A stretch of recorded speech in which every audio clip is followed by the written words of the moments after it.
আগুন আর জাহান্নামের আগুন তো একই না? সিলেটের ভাইরা বুঝে থাকলে উত্তর দেন। কিচেনের রান্নাঘরের আগুন আর জাহান্নামের আগুন এক না? একরকম? বিশ্বনবী বলেন জুজউন মিন সাবঈনা জুজআন মিন হাররি জাহান্নাম। জাহান্নামের আগুন দুনিয়ার আগুনের চেয়ে কমপক্ষে 70 গুণ বেশি তেজওয়ালা। জাহান্নামের আগুনকে আল্লাহ নাম দিয়েছেন নারুল্লাহ। এটা আল্লাহর আগুন, নারুল্লাহিল মুকাদা আল্লাতী তাত্তালিউ আলাল আফইদা, যেটা কলিজার মধ্যে যে ধরে যায়। দুনিয়ার আগুন হাতে লাগলে হাত জ্বলে, পায়ে লাগলে পা জ্বলে। জাহান্নামের আগুন দেহের যেই জায়গায় লাগুক না কেন সাথে সাথে কলিজাটা জ্বলে ছাই হয়ে যাবে।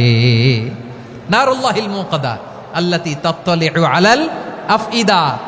জাহান্নামের আগুন গায়ে লাগলে আপনার কলিজা পুড়ে ছাই হয়ে যাবে। ওই জাহান্নামে আমরা যেতে চাই? আমরা তো সবাই মিলে নাশিদ গাইলাম।